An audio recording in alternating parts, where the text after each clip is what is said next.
दोस्तों रशिया के leading universities MBBS engineering और भी सारे कोर्सेज जो है उसका एडमिशन प्रोसेस जो है शुरू हो चुका है। अगर आपको एडमिशन चाहिए तो जल्दी से मेरे इस नंबर पे कांटेक्ट कीजिए। इन सारे यूनिवर्सिटीज के साथ इंडीवर्ल्ड टीम का डायरेक्ट टाई अप है, कोई भी थर्ड पार्टी इन बिटवीन नहीं है, इसलिए हम आपको सबसे ज्यादा लॉजिकल और रीजनेबल रेट में जो है एडमिशन दिलाते हैं।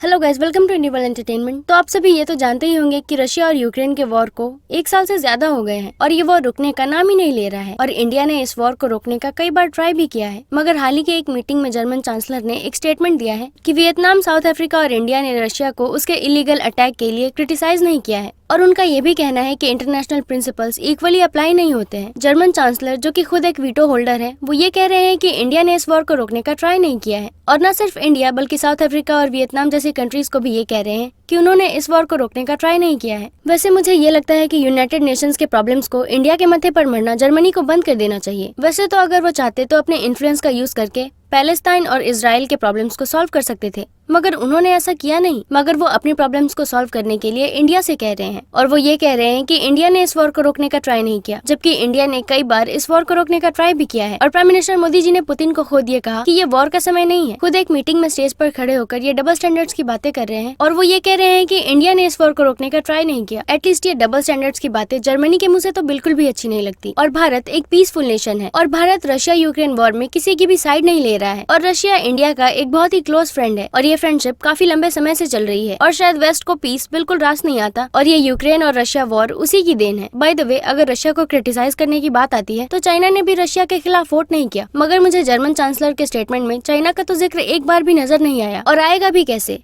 पूरी की पूरी वेस्टर्न कंट्रीज हिपोक्रेसी की गैंग है। वेस्टर्न कंट्रीज को किसी भी नॉन वेस्टर्न कंट्री का इकोनॉमिक राइज रास नहीं आता। इस वॉर के होने का सबसे बड़ा रीजन जेलेस्की का ईगो और वेस्टर्न कंट्रीज का प्रोवोकेशन है। अगर उनका इतना ज्यादा इंटरप्शन नहीं होता तो शायद आज यूक्रेन को इस क्राइसिस से नहीं गुजरना पड़ता, और न ही रशिया को वेस्ट की हिपोक्रेसी एक्सपोज करनी पड़ती। बाय द वे, रशिया को बुली करने का परिणाम यूक्रेन को तो समझ आ गया होगा, और अब जर्मनी का भी अस्तित्व खतरे में है। तो चलिए हम सभी ये वीडियो देखते हैं, और वीडियो देखने के बाद हम काफी सारे इंटरेस्टिंग कमेंट्स भी पढ़ेंगे।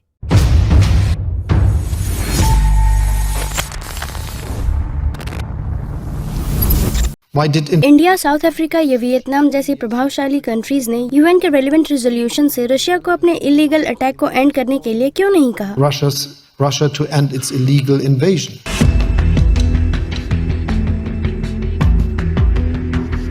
German chancellor global vision summit में बोलते हैं। ओलाफ सोल्ज ने वेस्ट के लिए चिंता जताई। इंडिया, साउथ अफ्रीका रशिया के अगेंस्ट वोट करने से मना क्यों कर रहा है? ओलाफ सोल्ज ने कहा, इस सवाल का जवाब मिलना चाहिए। रशिया को यूक्रेन में अपना मिलिट्री ऑपरेशन स्टार्ट किए 1 साल से ज्यादा हो गया है। भारत ने कई इंटरनेशनल फोरम्स पर लगातार शत्रुता को खत्म करने का ट्राई किया है।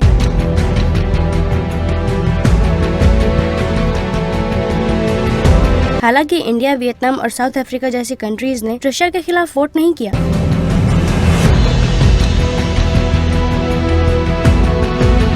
ग्लोबल विजन समिट में जर्मन चांसलर ओलाफ सोल्ज ने रियलिटी चेक किया और इंडिया, साउथ अफ्रीका का उदाहरण भी दिया।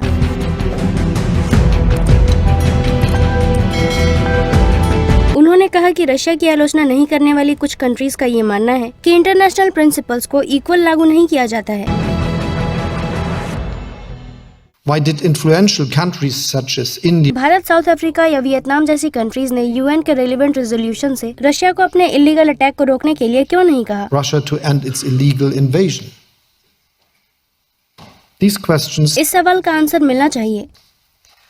जब मैं उन कंट्रीज के लीडर से बात करता हूँ तो कई लोग मुझे ये कहते हैं कि वो हमारे इंटरनेशनल ऑर्डर के अंडरलाइंग प्रिंसिपल्स पर सवाल नहीं उठा रहे हैं। Our international order. वो जिस पर स्ट्राइक कर रहे हैं वो उन प्रिंसिपल्स के अनइक्वल एप्लीकेशन है। Those principles. वो जो एक्सपेक्ट करते हैं वो इक्वल टर्म पर रिप्रेजेंटेशन और वेस्टर्न डबल स्टैंडर्ड्स का अंत है। Standards. Don't get me. मुझे गलत मत समझिएगा, मैं ये नहीं कहूँगा कि ये सभी दावे हमेशा जस्टिफाइड होते हैं, लेकिन हमें उन्हें संबोधित करना चाहिए। अगर हम एक स्टेबल ग्लोबल ऑर्डर के बिल्ड और डिफेंड में एशिया, अफ्रीका और अमेरिका की पावर्स को हमारे साथ शामिल होने के लिए एनकरेज करना चाहते हैं तो stable global order. उन्होंने ये भी मेंशन किया है कि हिरोशिमा में G7 समिट के दौरान ओलाफ सोल्ज यूक्रेन के अटूट सपोर्ट की पुष्टि करेंगे।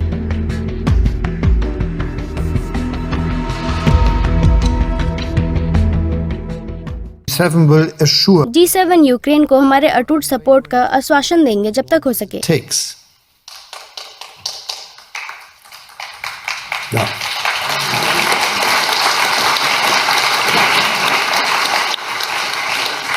steps ग्लोबल साउथ के साथ पार्टनरशिप के आधार पर सिक्योर और रिजिलियंट इकोनॉमी बनाने की दिशा में कदम बढ़ाएं और क्लाइमेट क्राइसिस के अर्जेंट थ्रेट से लेकर इंफ्रास्ट्रक्चर के क्रिटिकल जरूरत तक डेवलपिंग और इमर्जिंग मार्केट्स के सामने आने वाले चैलेंजेस पर कार्रवाई करें।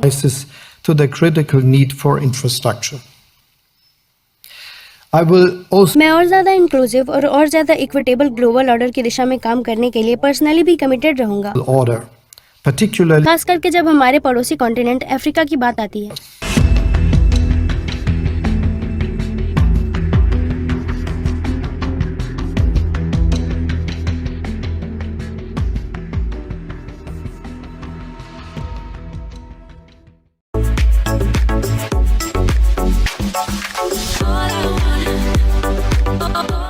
आर्यन के ने कमेंट किया है, हजारों बच्चों की हत्या कर गल्फ कंट्रीज से ऑयल चोरी करने वाले भी जवाब चाहते हैं। एमएफ चांसलर, क्या आपने ये इंटरनेशनल लॉ के अकॉर्डिंग किया है? अगर आपके साथ ये चीजें नहीं होंगी तो आप उन पीड़ितों का दर्द नहीं समझेंगे। यूरोप और वेस्ट की हिपोक्रेसी का कोई इलाज नहीं है। अगला कमेंट है टिकाऊ डेरी का। इन्होंने कमेंट किया है कि वो डबल स्टैंडर्ड्स की बातें कर रहे हैं। मुझे लगता है कि अटैक के दौरान जर्मनी को रशिया के एलएनजी के अपने इंपोर्ट के बारे में सोचना चाहिए। इस मीटिंग का क्या मतलब है सिवाय हिपोक्रेसी दिखाने के? आप इन सवालों का जवाब क्यों नहीं दे सकते हैं? ये पहले ही साबित हो चुका है और मिस्टर स्कोल्स, आपको अब और रोने की जरूरत नहीं है, बल्कि आपको खुद को ब्लेम करने की जरूरत है। अब चाहे वो यूरोप हो या वेस्ट, अपनी असलियत दिखाए बिना ये रह तो सकते नहीं है और ये बस इनकी हिपोक्रेसी दिखाने का एक और दिन है। अगला कमेंट है केदार का। इन्होंने कमेंट किया है, वो ये स्टेटमेंट देते हैं और फिर एंड में कहते हैं कि हिरोशिमा में G20 समिट है और मैं यूक्रेन के अटूट सपोर्ट की पुष्टि करूंगा। The level of hypocrisy dude. और यूरोप का जो ये कांटा है जो इंडिया के रशियन ऑयल परचेज पर आकर ही अटकता है, ये खुद भी वही ऑयल खरीदते हैं मगर इंडिया को ब्लेम करने से पीछे नहीं हटते हैं। मतलब जो लोग डबल स्टैंडर्ड की बात कर रहे हैं उनकी स्पीच में ही साफ साफ डबल स्टैंडर्ड नजर आ रहा है और ये हिपोक्रेटिक स्टेज पर खड़े होकर डबल स्टैंडर्ड्स की बातें कर रहे हैं। अगला कमेंट है परमार कोसनगार्ड का। इन्होंने कमेंट किया है कि एशिया में और भी प्रॉब्लम्स है। Myanmar military coups, ISIS versus Taliban और पाकिस्तान की इकोनॉमिक क्राइसिस, अफ्रीका का कोविड और वैक्सीनेशन के खिलाफ फाइट। और यूरोप ये सोचता है कि हमें इन पर ध्यान देना नहीं चाहिए और हमें वेस्टर्न प्रोपेगेंडा में जंप करना चाहिए। यूक्रेन वर्सेस रशिया एक यूरोपियन प्रॉब्लम है और इसे यूरोपियन द्वारा ही हैंडल किया जाना चाहिए, एशियंस द्वारा नहीं। यूक्रेन और रशिया वॉर वेस्ट द्वारा लगाई हुई आग ही है जो कि अब यूरोप को कुछ ज्यादा ही जलाने लगी है और कल को लगता है कि यूरोप या वेस्ट में कुछ भी होगा तो ये लोग मुंह उठाकर आ जाएंगे और इंडिया को ही ब्लेम करने लगेंगे। अगला कमेंट है डेवटोर कैन का। इन्होंने कमेंट किया है कि वैसे भी इस यूजलेस ओलेफ को कौन सुन रहा है। ओलेफ अब अपने मास्टर्स के साथ ट्रबल में है और जर्मनी में जल्द ही एक और नया लीडर होगा। वैसे ओलेफ की स्पीच को सुनने के बाद तो मुझे एक ही डायलॉग याद आ रहा है, विनाश काले विपरीत बुद्धि। अगला कमेंट है एसर 337 का। इन्होंने कमेंट किया है कि इंडियंस जर्मनी के स्टेटमेंट्स की परवाह नहीं करते हैं, ऑल फूड्स आर देयर।